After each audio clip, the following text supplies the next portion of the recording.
एक दिन अर्जुन कहीं जा रहा था। रास्ते में उसने देखा दो विशालकाय हाथी एक पेड़ के नीचे बंधे खड़े थे।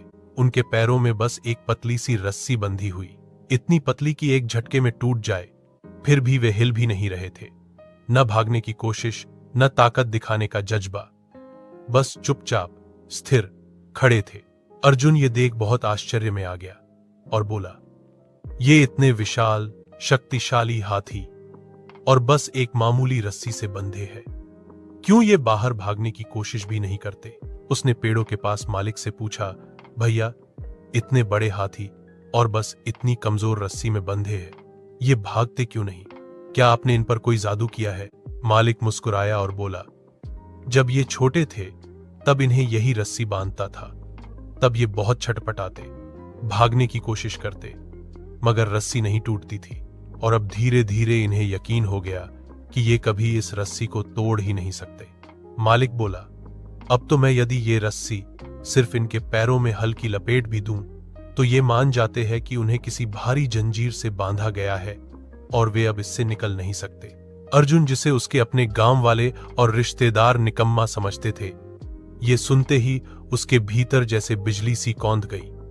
उसे याद आई जो उसके दादाजी उसे कहते थे जब वो छोटा था, मनुष्य अपने बंधन स्वयं बनाता है।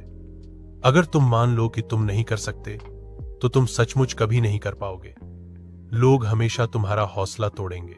वो कृष्णवाणी जिसे उसके दादाजी ने दी थी फिर मन में गूंजी, उठ अर्जुन, याद रख, असफलता जीवन का अंत नहीं, सिर्फ एक अध्याय है।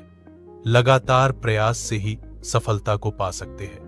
अर्जुन समझ गया, वो भी अपने मन की रस्सियों में बंधा हुआ था। डर, संदेह, लोगों के ताने, विफलताओं की यादें, इन्हीं सब ने उसे रोक रखा था। उस मालिक की बातों ने मानो अर्जुन के अंदर एक प्रकाश जलाई हो। उसने मुट्ठी बांधी और स्वयं से कहा, अब मैं अपनी मानसिक रस्सियां तोड़ दूंगा। मैं कोई हाथी या जानवर नहीं, मैं इंसान हूं और इंसान की शक्ति उसकी सोच में होती है। लोगों ने मुझे कह दिया कि मैं किसी काम का नहीं और मैं मान गया। मैं ये कैसे भूल गया कि मेरे माता पिता अब वृद्ध अवस्था की ओर बढ़ रहे हैं। उनके लिए मुझे ये संसार जीतना है।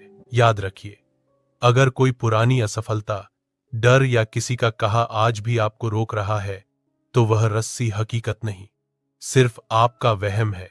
उठिए, आगे बढ़िए।